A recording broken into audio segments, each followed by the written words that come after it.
Ilang gabi na si Astrid hindi nakakatulog ng maayos. At ngayong pinatawag siya ng kanyang ama, alam niyang may mabigat na pag-uusapan. Nasa unahan ng mesa, si General Carlos. Hawak ang isang makapal na folder. Paglapit pa lang niya, malamig na ang tingin nito. Umupo ka. Utos ng General. Walang pag-aatubili. Umupo si Astrid sa harap nito. Bakit mo ako pinatawag, Dad? Tanong niya kahit alam niya na ang sagot. Tumikim si General Carlos, saka inilapag ang folder sa mesa. May bago tayong intel. May mga galaw si Calix. Lumabas na naman siya. Napatitig si Astrid sa folder. Matagal na natin siya sinusundan. Ba't ngayon mo lang sinabi? Dahil ngayon lang siya lumabas ng lungga. Hindi ko hahayaang makawala ulit ang demonyong yun. Tinulak ni General Carlos ang folder papunta sa kanya. Pag-aralan mo to. Bukas, ikaw ang mamumuno sa operasyon. Bukas agad? Wala man lang pahinga? Wala man lang full reconsideration? Baka masayang lang yung... Hindi kita tinatanong, Astrid, sinasabihan kita.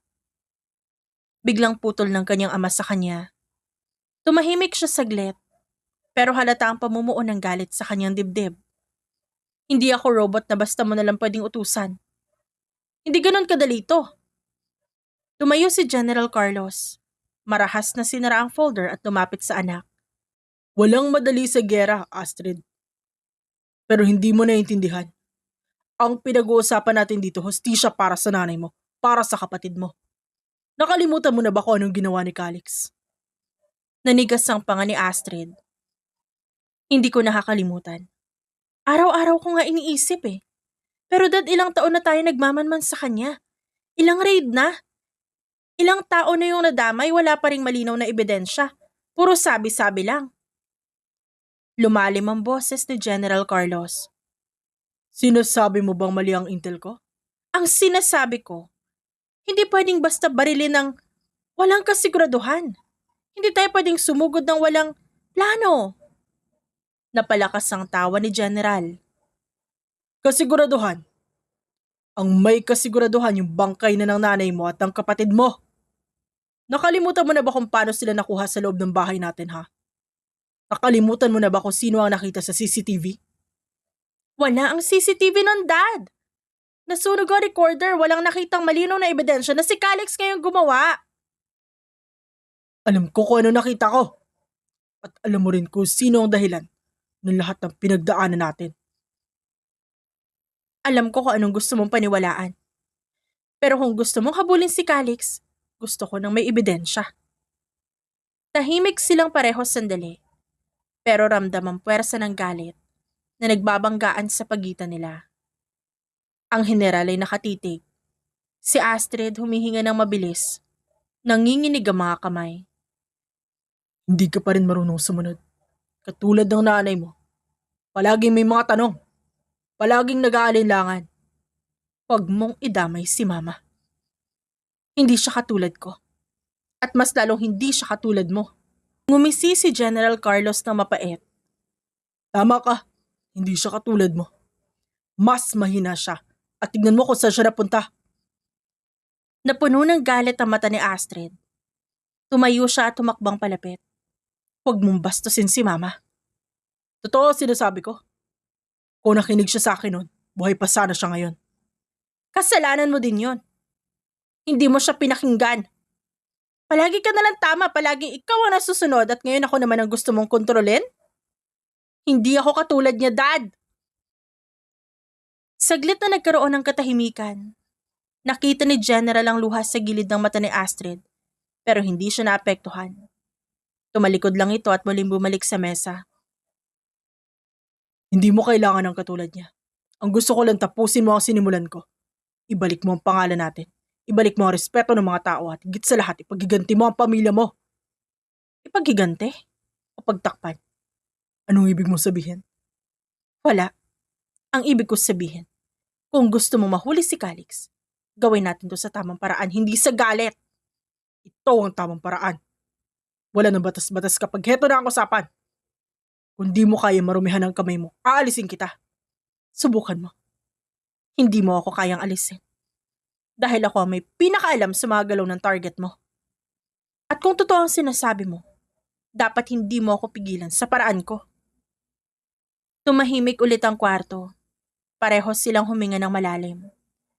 Pagkatapos, marahang nagsalita ang general. Astrid, alam kong galit ka. Pero tandaan mo, galit din ako. At mas matagal ko nang tinitiis to. Kung gusto mong mabuhay, makinig ka sa akin. Si Calix ang dahilan kung ba't tayo nabubuhay sa bangungot.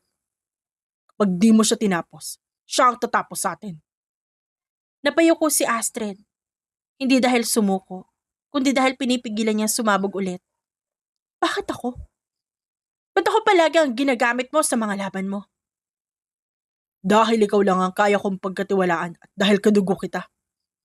Pero hindi mo ako sandata. At hindi ako papatay dahil lang sa utos mo. Kung ganun, huwag ka umasa na hindi ka mawawala sa posisyon mo. Hindi ko kailangan yan. Gagawin ko to dahil gusto ko at hindi gusto mo. Kailangan ko malaman ang totoo. Ang totoo? Patay ang nanay mo at kapatid mo dahil kay Calix. Totoo ba yan? O gusto mo lang paniwalaan yun para hindi ka masaktan, ha? Tumigas ang panga ng general, pero hindi na siya sumagot. Kinuha ni Astrid ang folder, saka naglakad papunta sa pinto. Bukas aalis ako. Pag nalaman ko niloloko mo ako, Dad, hindi ako magdadalawang isip na labanan ka. Samantala pagkalabas ng kwarto ni Astrid, naiwan si General Carlos sa mesa. Mahigpit ang hawak sa baso ng alak. Walang lumalaban sa akin, Astrid. Kahit anak ko pa. Bulong niya sa sarili. Paglabas ni Astrid sa sala, dumiretso na siya sa garahe. Mabilis at marahas ang bawat akbang. Pagkasakay niya ng sasakyan, malalim ang hinga niya bago pinaandar ang makina. Sa salamin kita pa rin niya ang ilaw sa loob ng bahay at ang anino ng ama niyang nakatayo sa bintana na kamasid. Tumingin ka lang dyan, Dad. Hinding-hindi mo ako makokontrol kahit kailan. Pag-alis niya sa bahay, dumiretso siya sa main road. Sa bawat kanto na dinaanan niya, bumabalik sa isip ang sinabi ng ama, ang mga paninisi, ang galit nitong ekspresyon, ang mga salitang ipaghiganti ang pamilya. Paulit-ulit yung bumabaon sa isip niya hanggang sa halos mabingi siya. Wala kang alam, Dad. Alam mo ikaw lang nasaktan. Pagdating niya sa isang open parking lot sa gilid ng kalsada, huminto siya. Bumaba, nagsindi ng yosi. Unang beses matapos ang ilang taon. Sinilip niya ang folder na dala, binuksan ang unang pahina at muling nakita ang larawan ni Calix. Matagal niya itong tinitigan. Ang lalaking ito, sabi ng kanyang ama, ito raw ang dahilan ng lahat. Pero habang pinagmamasdan niya ang larawan, hindi niya maramdaman ang galit na tulad ng dati. Ang tanging nararamdaman niya ay pagkalito. Bakit parang may mali? Mahinang tanong niya sa sarili. Nasa isip pa rin niya ang imahe ng kanyang nanay na si Lyra, na palaging nakangiti at laging nagsasabing, pakinggan mo ang puso mo, Astrid. Nung bata pa siya, hindi niya maintindihan yon. Pero ngayon, naiintindihan niya na. Kung pakikinggan ko ang puso ko, lalaban ako. Pero hindi kay Calix kundi kay Dad. Muli niyang sinara ang folder. Umupo siya sa hood ng sasakyan. Tumingin sa langit na halos walang bituin. Pinikit niya ang mga mata at naglabas ng mahinang tawa na puno ng pagod at sakit. Gusto mo ng digmaan, Dad? Sige, bibigyan kita ng digmaan. Pero sa paraan ko. Kinuha niya ang cellphone at nagtipa ng mensahe para kay Lieutenant Ramirez. Ihanda mo lahat ng file na meron tayo tungkol kay Calix. Huwag mo ipapaalam kay General. Confidential under my command. Ilang segundo lang, nag-reply na si Ramirez. Copy, ma'am. Pero safe po ba yan? Gawin mo na lang. Kinabukasan maaga palang gising na si Astrid. Nakaupo siya sa kama, hawak ang kwintas na naiwan ng kanyang ina.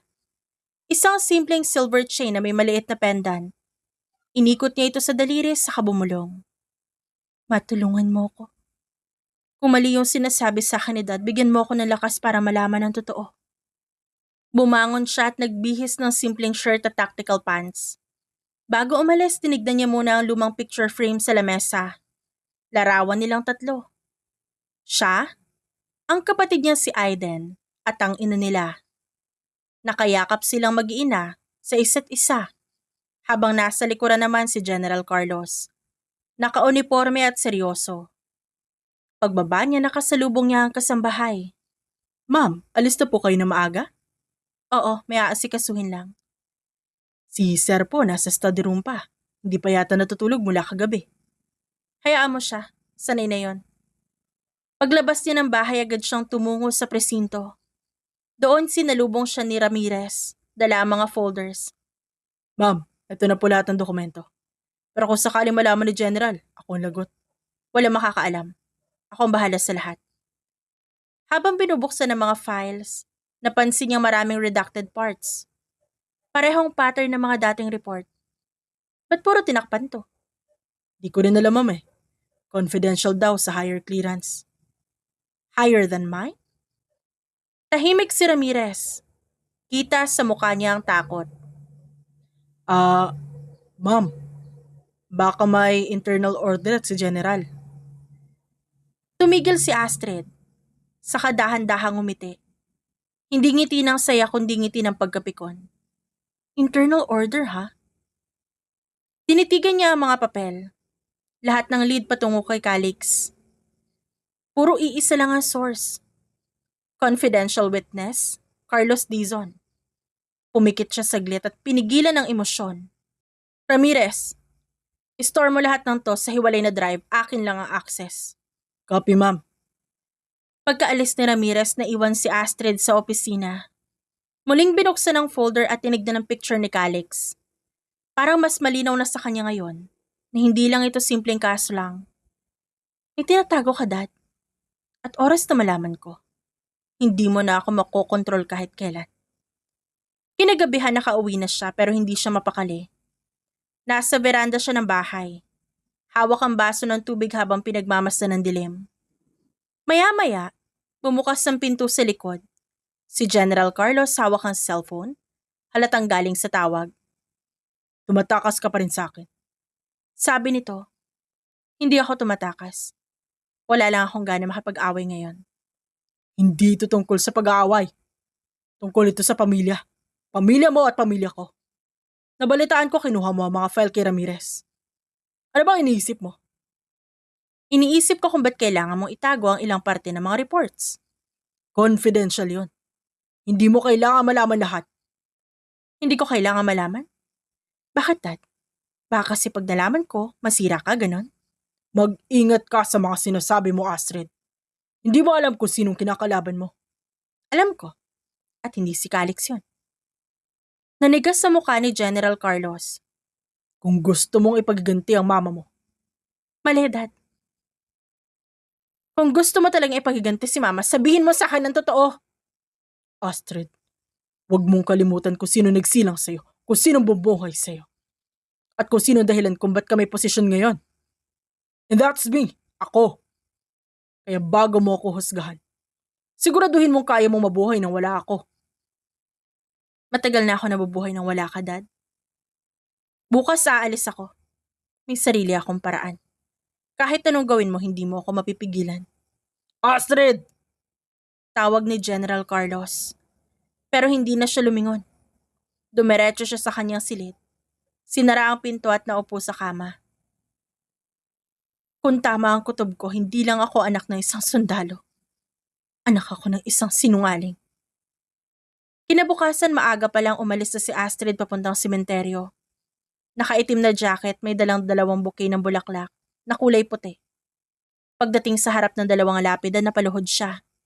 Nilapag ang mga bulaklak at marahang pinunasan ng alikabok sa ibabaw. Hi, Ma. Hi, Aiden.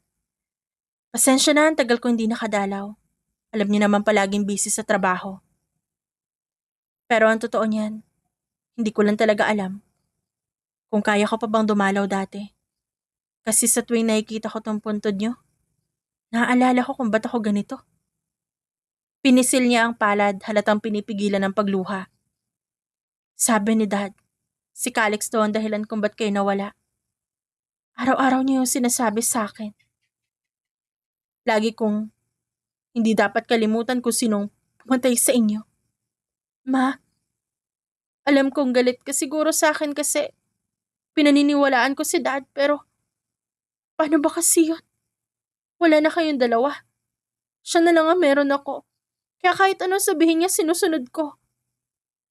Pero ngayon parang nag-iba eh. Parang may mali sa mga sinasabi niya. Parang may mga bagay na hindi natugma. Ang hirap kasi, Ma. Pag nagsimula ka na magtanong, parang isang malaking kasalanan para sa kanya. Siguro kung nandito ka lang, kung nandito kayo, matutulungan mo akong intindihin lahat ng to. Kasi hindi ko na alam kung tama pa ba yung ginagawa ko. Kinuha niya mula sa bulsa ang maliit na pendant na may litrato nilang tatlo. Nilapag niya ito sandali sa gitna ng 2 puntod. Pero kahit anong mangyari, ipaghihiganti ko kayo, Ma. Pero gusto kong siguraduhin na tama yung taong pinaglalaban ko. Pabalik ako. Kapag malinaw na ang lahat, babalik ako para sabihin sa inyo kung ano talaga ang totoo. Paglabas niya ng sementeryo, tumingin pa siya pabalik sandali at ngumiti. Alam niyang hindi pa tapos ang lahat. Tahimik ang buong headquarters nang dumating si Astrid. 9:00 na ng gabi, pero nakabukas pa rin ang ilaw ng investigation room. Hawak niya ang isang folder na may markang Confidential Case File 019, Calix Devron Cortez.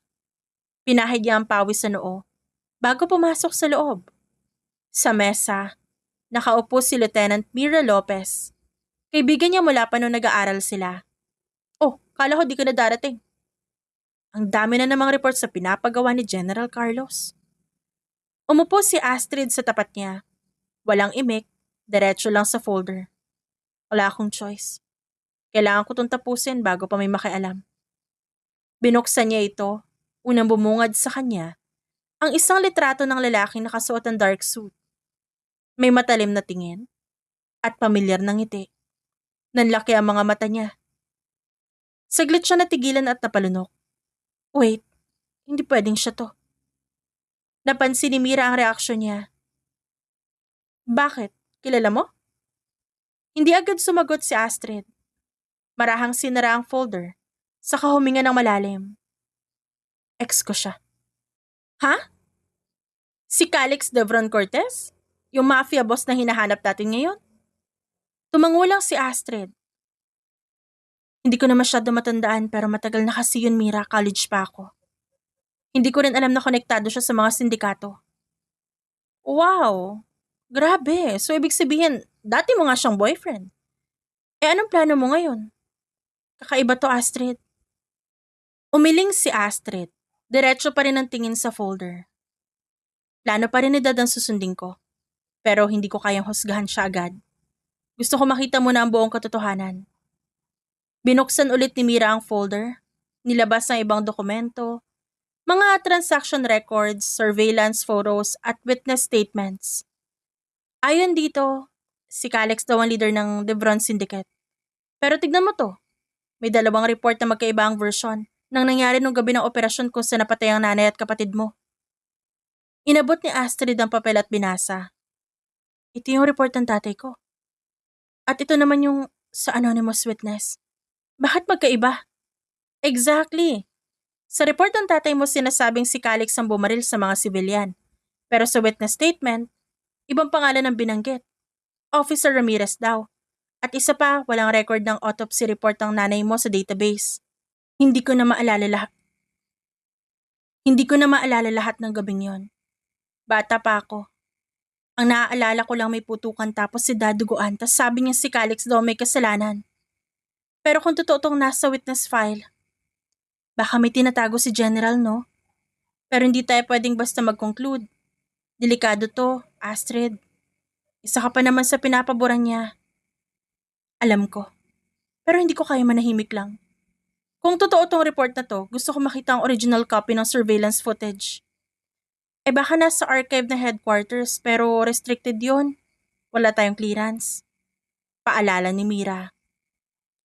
Kaya nga andito ako ngayon. Alam mong marunong ako maghanap ng paraan. Naku, hindi ka pa rin talaga nagbabago. Alam mong mapapahama kapag nahuli ka ni General. Hindi ko na to ginagawa para sa kanya. Ginagawa ko to para sa nanay at kapatid ko. At kung mali ang pinaniniwalaan ko sa buong buhay ko, gusto ko ako mismo makakadiskubre nun. Tahimik silang dalawa sandali.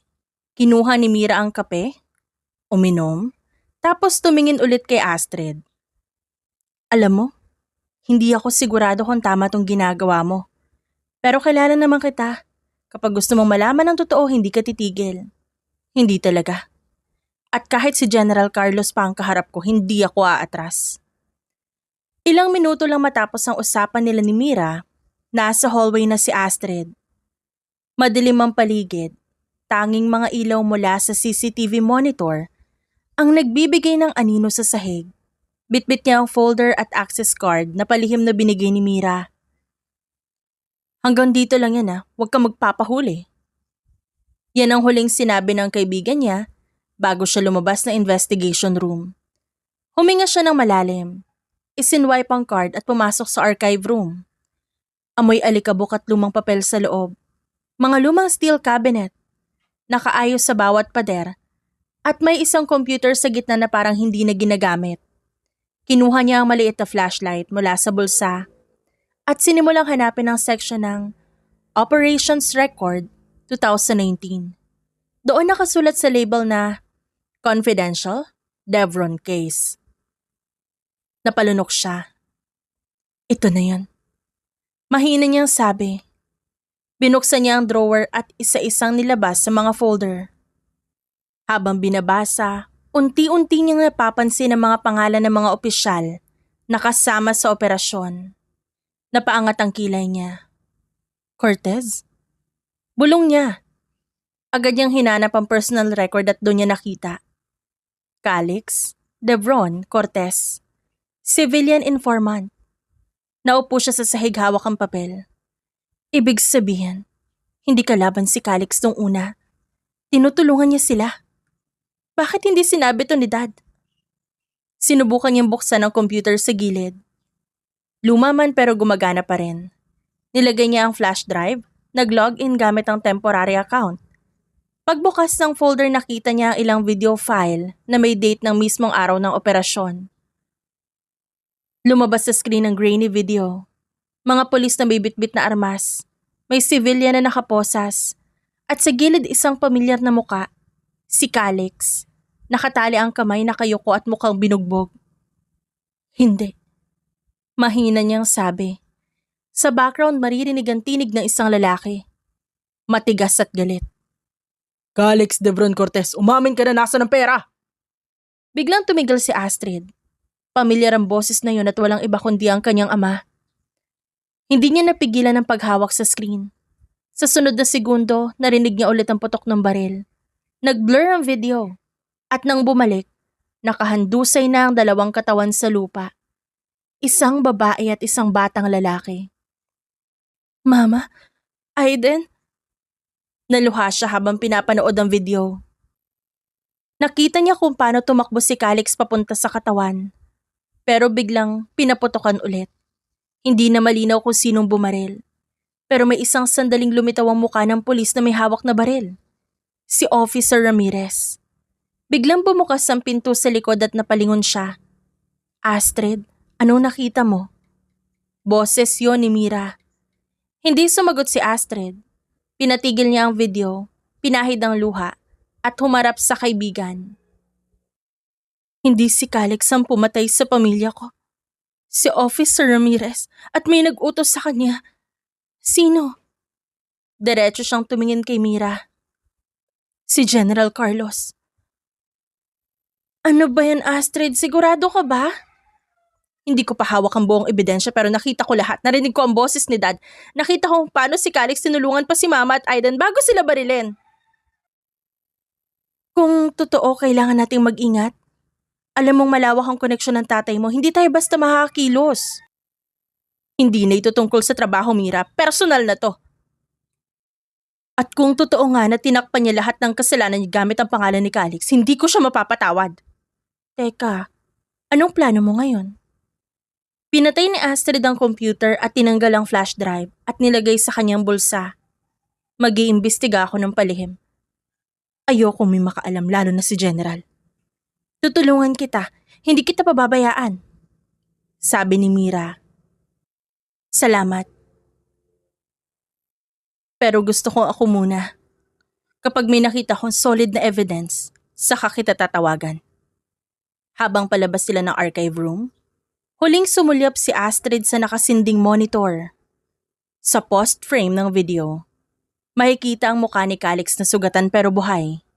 Nakatingin ng diretso sa camera na parang may ibig sabihin. Paglabas nila ng headquarters, malamig na ang simoy ng gabi. Astrid, sigurado ka bang kaya mong harapin to na mag-isa? Tanong ni Mira bago sila maghiwalay. Hindi ko alam, pero kailangan kong subukan. Kasi kung totoo to, ibig sabihin lahat ng kinapitan kong galit kasinungalingan lang. Kinabukasan, maagang nagising si Astrid. Hindi siya halos nakatulog kagabi, paulit-ulit pa rin sa isip niya ang boses ng ama sa video, ang putok ng baril at ang mukha ni Calix na puno ng dugo pero lumalaban. Nakaharap siya ngayon sa salamin, suot ang itim na leather jacket, ponytail ang buhok, at may nakaipit na ear device sa tenga. Mission mode ulit. Bulong niya sa sarili, pero iba ang tibok ng puso niya ngayon. Hindi lang ito operasyon. Ito na ang paghahanap sa katotohanan. Paglabas niya ng bahay, sinalubong siya ng malamig na simoy ng umaga. Sumakay siya sa motorsiklo at sinundan ang address na nakuha pa niya sa confidential tracker ng police database. Isang maliit na bar sa Quezon Avenue, na pinaniniwala ang tagpuan ng mga dating kasamahan ni Calix. Pagdating doon, huminto siya sa di kalayuan. Mula sa loob ng bar nakita niya ang isang lalaking nakatayo sa labas. Matangkad, naka-all black at may pamilyar na tindig. Kahit malayo, nakilala niya si Calix. Napatigil si Astrid. Ilang taon na lumipas mula na huli kitang makita. Pero bakit ganito pa rin yung pakiramdam? Tanong niya sa sarili. Tahimik siyang bumaba sa motor, inayos ang face mask, at naglakad papunta sa kabilang kanto. Umupo siya sa tapat ng kainan. Nagkunwaring kumakain habang pinagmamasdan si Calix. Kasama nito ang dalawang lalaki. Isa roon ay mukhang bodyguard, marahil si Luther, ang sinasabing kanang kamay nito. Tahimik lamang si Calix pero halata sa kilos niya ang pagiging alerto. Hindi na siya yung lalaking kilala ng ibang tao noon. Naalala niya tuloy kung paano sila nagkakilala. Noong college pa lang siya at trainee pa siya sa academy. Si Calix ang lalaking laging nakatambay sa shooting range, tumutulong mag-ayos ng mga gamit ng mga kadet kahit di siya kasali sa program. Noon, inosente pa silang dalawa, magkaibigan, nagkainlaban, hanggang sa isang araw, bigla na lang itong nawala at kinabukasan, pinakita ng ama niya ang balita.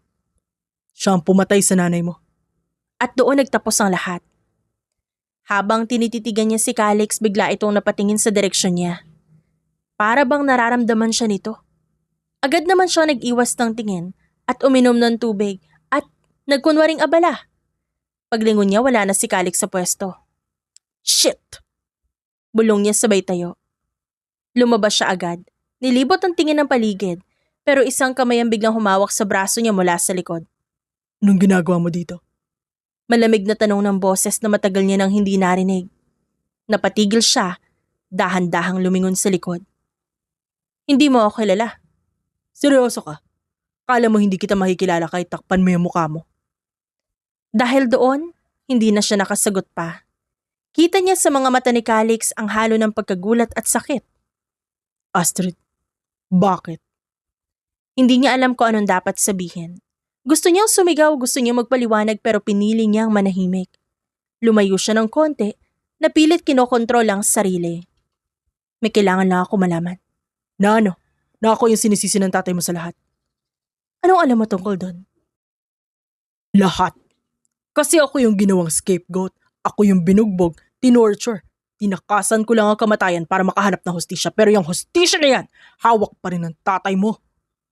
Napakuyom ang kamao ni Astrid. Tigilan mo ang paninisi sa tatay ko. Paninisi? Ayaw mo malaman ang katotohanan? Alam mo bang ako yung nagligtas sa nanay mo at kapatid mo bago sila namatay? Pero sa halip na pasalamat ang matanggap ko, bala ang sinukli sa akin ng tatay mo. Hindi nakasagot si Astrid. Nanlabo ang paningin niya dahil sa luha. Tumigil ka na. Hindi ako ang kalaban mo, Astrid. Alam kong galit ka, pero bago mo ako tuluyang husgahan, alamin mo muna kung sino talaga ang dapat mong gantihan. Maya-maya lumapit si Luther. Huminto sa tabi ni Calix. Boss, may mga pulis sa labas. Mukhang sinusundan ka. Tumingin si Calix kay Astrid ng seryoso. Kung ako talaga ang kalaban mo, di sana kanina pa kita pinabagsak. Naiwan si Astrid sa gilid ng kalsada hawak ang dibdib. Naghahabol ng hininga. Hindi siya nagsisinungaling. Mariin niyang sabi sa sarili. Gabi na nang umuwi si Astrid. Habang nakaupo siya sa kama, pinanood niya ulit ang video. Sa bawat frame, mas lumilinaw ang katotohanan, hindi si Calix, hindi kailanman. Bakit ngayon ko lang ito nakita? Sa wakas nawala ang galit na meron siya. Ang natira lang ay lungkot, pagkalito, at tanong kung paano niya haharapin ang lalaking matagal niyang minahal at matagal din niyang pinaniwala ang pumatay sa kanyang pamilya. Hating gabi, maingay sa loob ng bar. Magkahalo ang tugtog ng banda at tawanan ng mga tao. Sa isang sulok nakaupo si Astrid at Mira, parehong may hawak na baso ng alak. Mula na magkasama sila sa headquarters, hindi na sila nag-usap bilang magkaibigan hanggang ngayong gabi. Pinilit siya ni Mira na lumabas para magpahinga man lang. Hindi ko alam kung tama bang dinala kita dito, pero girl, ang seryoso na mukha mo, akala ko ba mag-enjoy tayo? Sabi ni Mira habang umiikot ang straw sa baso. Sorry hindi ko kasi alam kung saan ako magsisimula. Simulan mo sa dahilan kung ba't parang gusto mo pumatay kanina. Ano ba talaga nangyari? Nakita ko siya. Sino? Si Calix. As in si Calix, Cortez? Oo, nakita ko siya kanina sa Quezon Avenue. Sinundan ko siya. What? Baliw ka ba? Anong iniisip mo? Paano ko natunugan ka? Natunugan niya nga. Hinila niya ako, tinanong ko anong ginagawa ko doon. Alam mo, sa totoo lang akala ko papatayin niya ako pero hindi eh. Anong ginawa niya?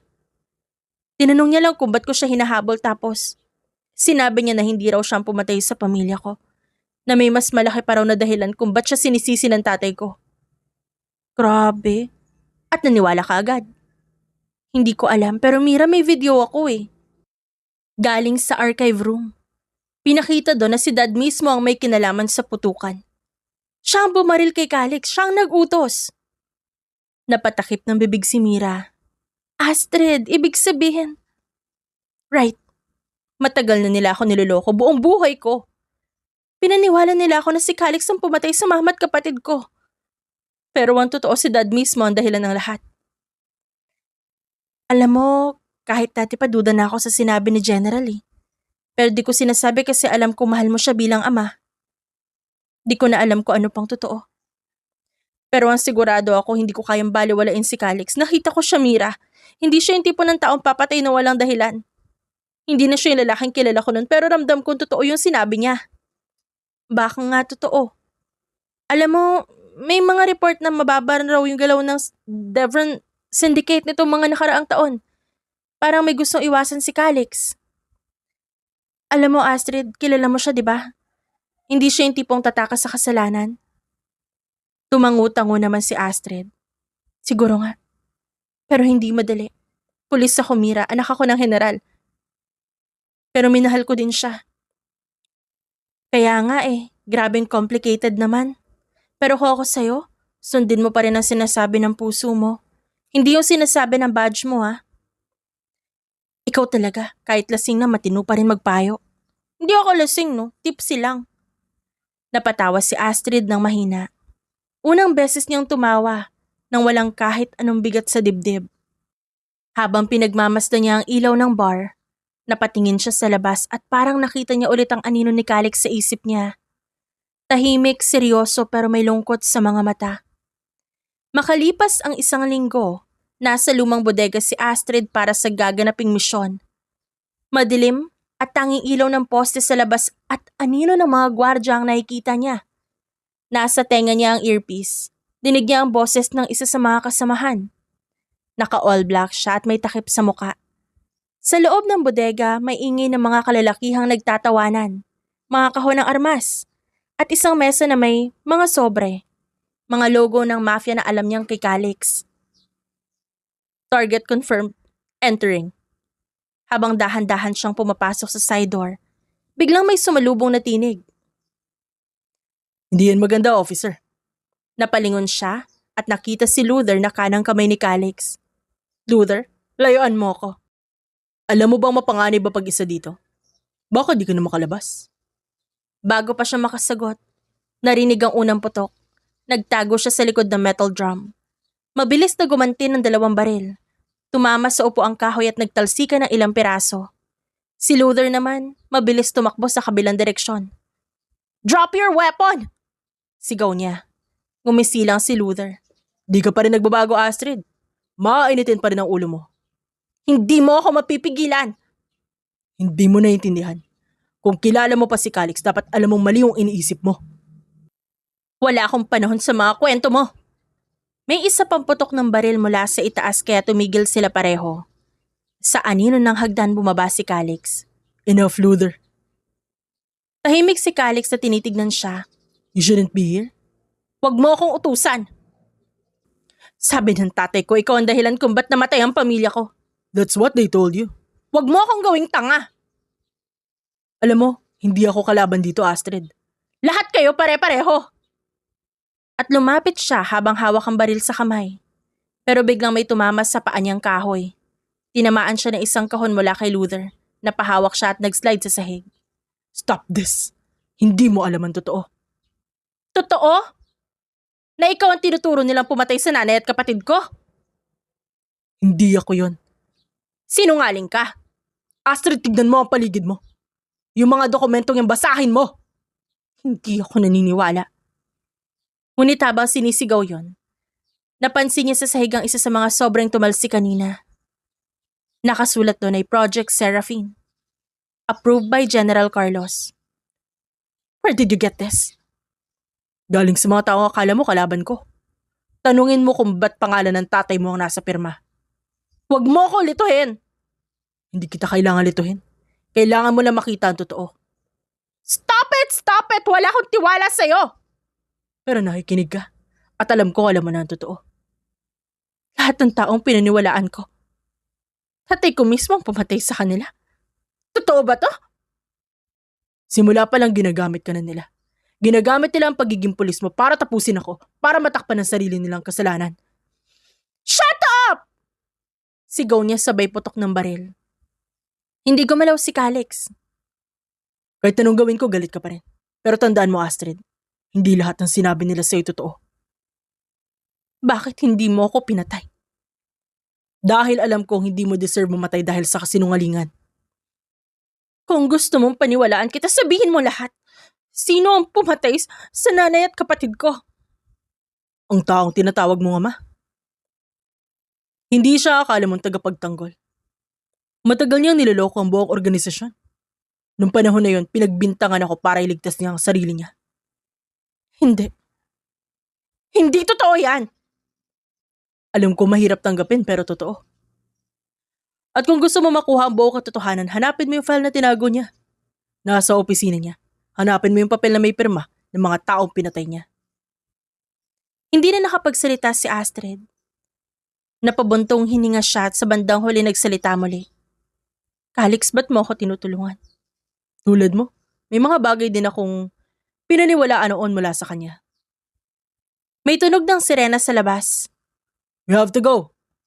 Tumingin si Calix kay Astrid sa hangumiti ng tipid. Magkikita pa tayo kapag handa ka na. Bago siya makapagsalita, umatras si Calix. Mabilis tumakbo palabas ng likurang pinto. Sinubukan niyang habulin pero biglang pumasok ang mga kasamahan niyang pulis. Ma'am, okay ka lang? Wala siya dito. Si Calix, nakalabas na siya ma'am, sa likod. Pero hindi na siya kumilos. Nakatingin lang siya sa dokumentong nasa mesa, sa recorder na tumigil na sa pagtugtog. Lahat ng naramdaman niyang galit biglang napalitan ng matinding pagkalito. Astrid, kailangan na nating umalis. May incoming reinforcement. Sandali lang. Mahinang sagot niya at kinuha ang folder at sinilid sa bag. Ma'am, may tama ka ba? Wala, okay lang ako. Eh si Calix. Wala na siya. Sumakay siya ng sasakyan, hindi na nagsalita. Sa buong biyahe tahimik lang siya. Hawak niya ang folder na galing mesa. Ang mga dokumentong may pirma ni General Carlos at ang recorder na ayaw niyang pakinggan pero alam niyang kailangan. Pagdating sa istasyon, nagpaalam na siya sa mga kasama. Kailangan ko ayusin ang report, ako nang bahala. Sigurado ka? Sigurado. Pagkasara ng pinto ng opisina, nilapag niya ang folder. Binuksan ang isa sa mga papel at nandoon ulit ang pirma ng tatay niya. Malinaw na malinaw. Napahawak siya sa noo. Bakit, Papa? Ba't mo ginawa to? Bago siya tuluyang umupo, tumunog ang cellphone at may tumawag na unknown number. Pamilyar ang boses. Di ka pa rin nakikinig, Astrid. Saan mo nakuha yung number ko? Di yan ang mahalaga. Huwag kang maniniwala kahit sino. Bakit mo ako tinatawagan? Para ipaalala sa'yo na hindi pa tapos. Kung totoo lahat ng sinabi mo, ba't di mo na naibigay sa amin ang ebidensya? Dahil minsan, mas mabilis maniwala ang tao sa kasinungalingan kaysa katotohanan. At ikaw mismo kailangan mo marinig yan mula sa kanya. Bumilis ang tibok ng puso niya. Tumayo siya at huminga ng malalim. Tiningnan ang sarili sa salamin.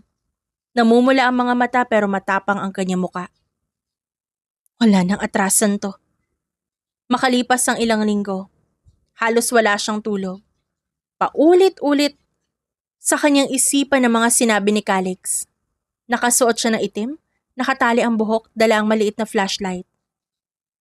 Inangat ang folder na luma sa ilalim ng mesa. May selyo ng confidential PNP records. Pagbukas niya, tumambad ang listahan ng mga operasyon na pinamunuan ng kanyang ama. Karamihan dito mga kasong sarado na. Pero sa dulo isang file na nakatawag ng pansin niya. Nanginginig ang kamay niya habang binubuksan yon. Litrato ng kapatid niya, litrato ng nanay niya, at sa ibaba, ang report na nagsasabing, eliminated, civilian casualties. Civilian? Pero sina Mama at Aidan yun. May narinig siyang kaluskos sa labas. Astrid, ako to. Boses ni Mira. Bumukas ang pinto at pumasok ang kaibigan niya. Bitbit ang 2 tasa ng kape. Anong ginagawa mo dito? Kala ko off mo ngayon. Wala. May kailangan akong tingnan. Di ka pa rin mapalagay, no? Dahil kay Calix? Hindi ko alam kung ano nangyari nung gabing yun, pero kilala kita. Hindi mo titigilan to hanggat di mo nalalaman ng totoo. Mira, may nakita akong file. Lahat ng pinaniwalaan ko tungkol kay Papa, lahat kasinungalingan. May operasyon silang ginawa.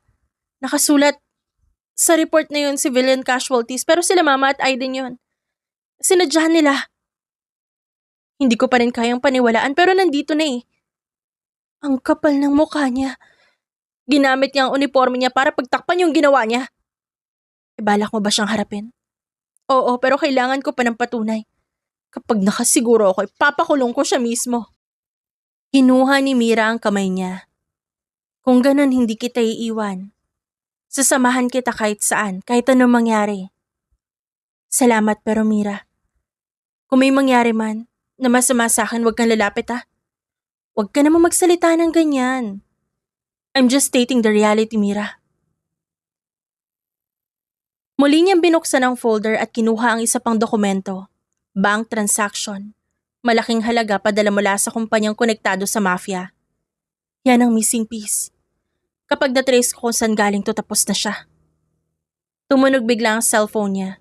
Hello? Hindi mo kailangan ituloy yan, Astrid. Delikado. Calix? This is not a simple case. Hindi lang ang ama mo ang sangkot. Eh di mas lalong may dahilan ako para tapusin to. Kung ipipilit mo, mapipilitan akong protektahan ka kahit ayaw mo. Hindi ko kailangan ng proteksyon mo. Bago pa makasagot ang lalaki, naputol ang tawag. Sino yun? Si Calix. Ano sabi? Itigil ko daw to. Pero hindi ako titigil. Hindi na ako yung dating naniniwala sa lahat ng sinasabi sa akin. Ako na mismo maghahanap ng sagot ngayon. O saan ka pupunta? Sa opisina ni General. Kukunin ko lahat ng record bago pa niya mapatanggal. Kapag di na ako nakabalik bago mag-10, tawagan mo si Calix. Kahit ayaw ko sa kanya, siya lang pwedeng tumulong. Bakit siya? Dahil siya lang ang nakakaalam kung gaano kahayop si Papa. Lumalalim na ang gabi habang nagmamaneho si Astrid papuntang opisina ng kanyang ama. Hawak niya ang folder na nakuha kanina. Hindi niya alam kung kaba o galit ang kanyang nararamdaman. Paulit-ulit sa isip niya ang sinabi ni Calix. Pagliko niya sa kanto, napansin niyang may itim na van na sumusunod. Binaliwala niya sa una pero nang 3 beses na lumitaw sa kanyang side mirror, napamura siya. Kala nila matatakot nila ako. Pinaharurot niya ang kotse pero biglang humarang ang isa pang sasakyan. Sabay ang busina at pag-ilaw nito. Napamura siya. Narinig ang sabay-sabay na kaluskos at bago pa siya makapaputok, may matinding hampas sa ulo niya. Pagdilat niya, malamig na bakal ang unang naramdaman niya sa palapulsuhan. Nakaupo siya sa upuang bakal, nakatali. Gising na siya. Pilit niyang inangat ang ulo. Sino nagutos sa inyo? Walang sumagot. Pumasok ang isang lalaking may suot na unipormeng hindi formal. Nakataas ang kwelyo. May logo ng PNP. Papa? Anak, hindi mo sana ako pinahihirapan. Kung sana nakinig ka lang. Ba't mo ito ginagawa? May mga bagay na kailangan ko itago para maprotektahan ka. Protektahan? Sa pamamagitan ng pagkidnap sa akin? Sumigaw siya at hinila ang tali sa pulso. Ikaw ang pumatay kina Mama at Aiden, di ba? Tumingin ang 2 tauhan kay Carlos. Sa halip na sumagot, ngumiti ito ng pilit. Hindi mo alam ang buong istorya. Sabihin mo na! Bago pa kita ipabaril sa sarili mo mga tauhan! Matapang ka din tulad ng nanay mo. Sir, may mga kahina-hinala sa labas. Mukhang tao ni Calix. Nag-iba ang mukha ni Carlos. Siguraduhin mong hindi makakalapit. Sir, baka kailangan na nating umalis. Hindi! Walang aalis! Dito lang tayo! Sa labas, sunod-sunod ang putok ng baril. Nakaramdam si Astrid ng panginginig.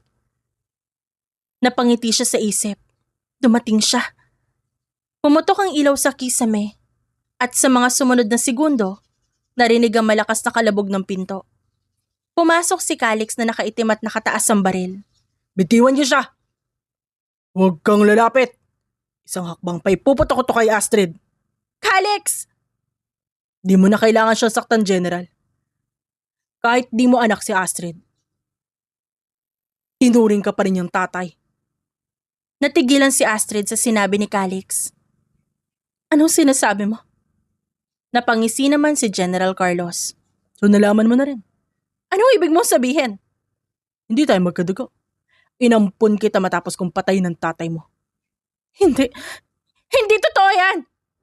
Totoo. Singit ni Calix. Ang tatay mo noon ay accountant ng sindikatong gusto kong alisin.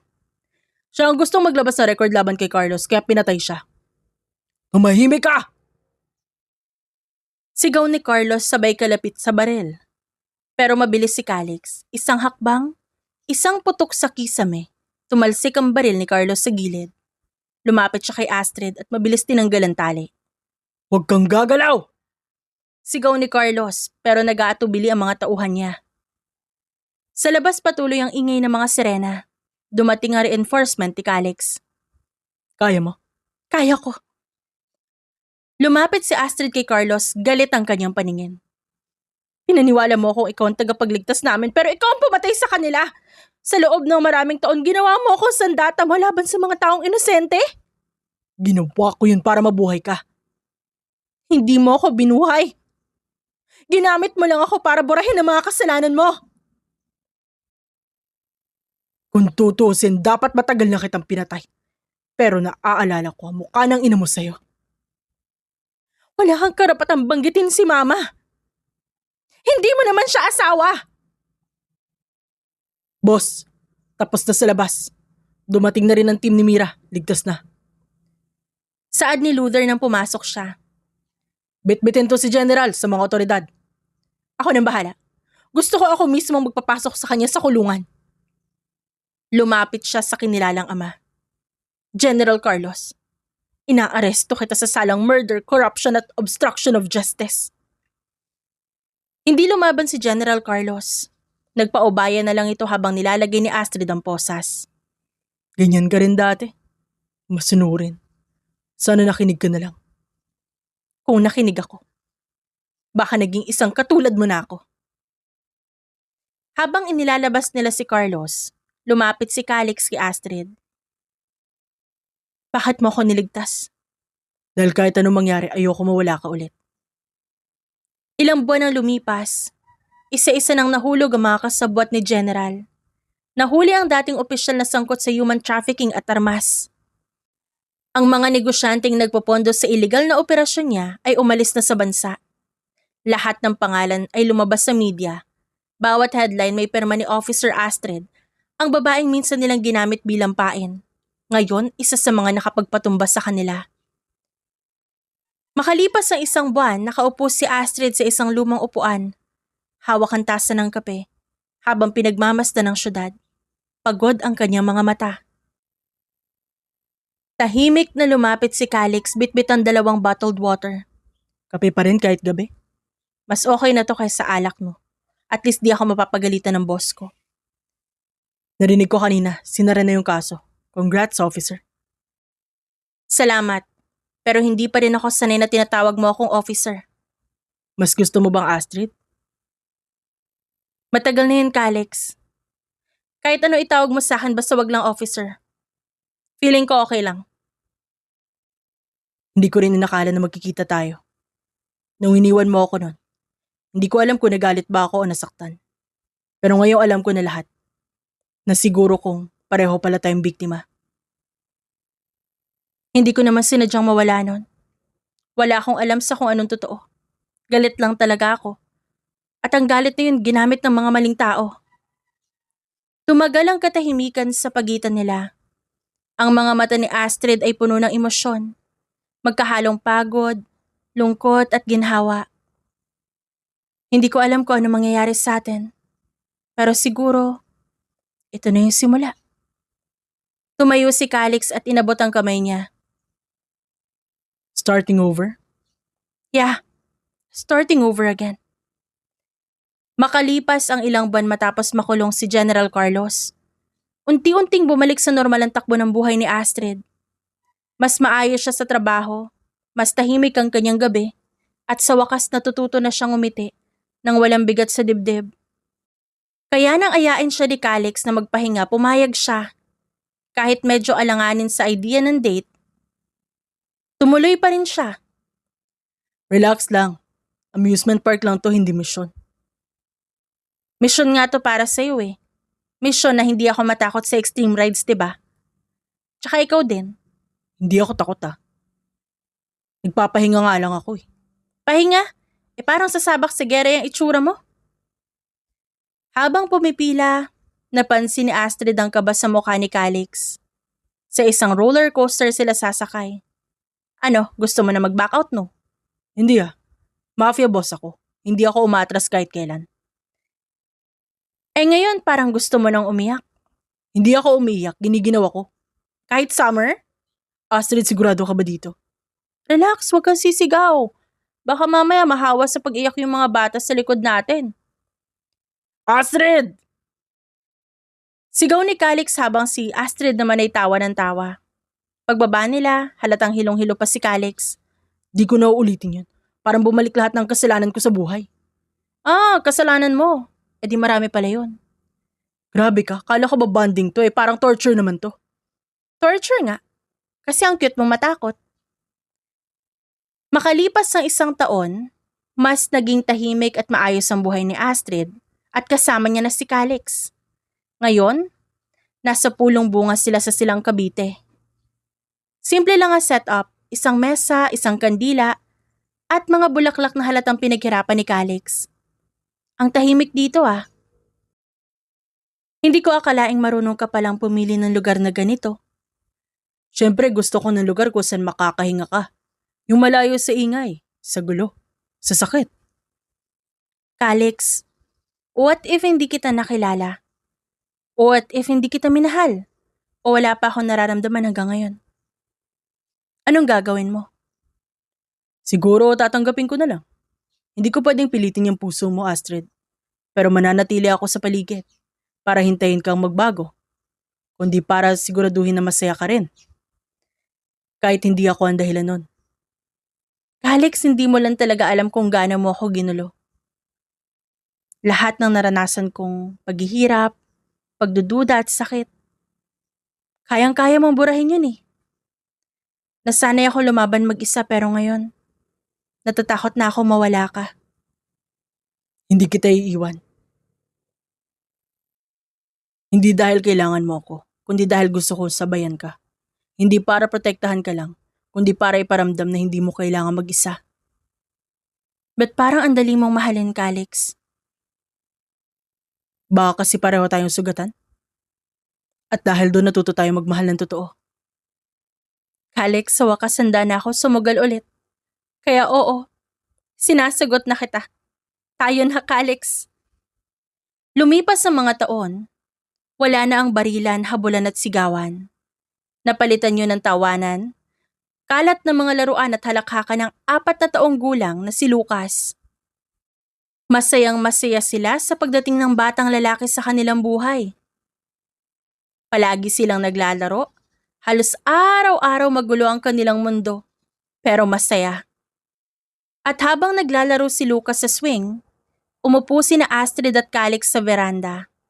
Nakasandal si Astrid sa balikat ni Calix, habang sa harap nila, tanaw ang ilaw ng buong Tagaytay at ang kalmadong gabi. Malayo sa dating sigawan, barilan at takot. Ang gabi ngayon ay puno ng kasiyahan, kwentuhan, na alam niyang hindi mauubos kailanman. Hindi ko akalaing darating tong gabing to. Kala ko kasi noon, hindi ko na mararanasan yung ganitong katahimikan. Tumingin si Calix sa kanya. Tama ka.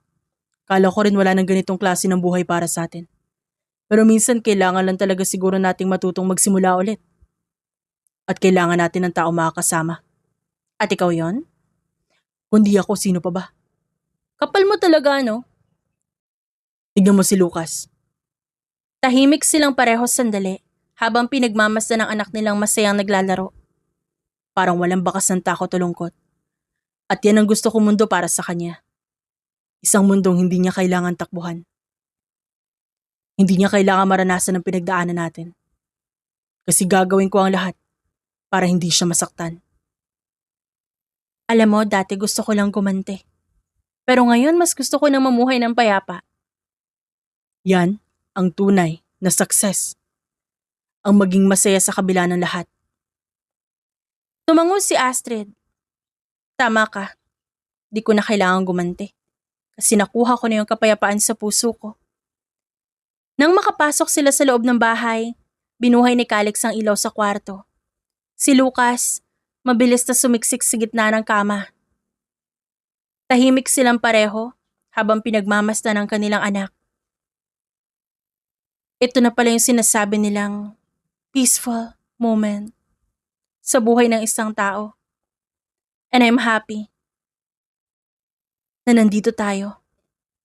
Salamat ha, Para saan? para sa lahat. Mula nung una kitang makita.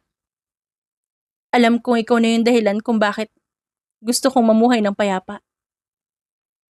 Ikaw rin ang dahilan ko kung ba't gusto ko maging mabuting tao. Kinabukasan maaga silang bumiyahe papuntang puntod ng mama at kapatid ni Astrid. Tahimik silang lumapit sa puntod at doon, nagdasal si Astrid. Isang payapang dasal. Dasal na puno ng pangunawa at kapayapaan.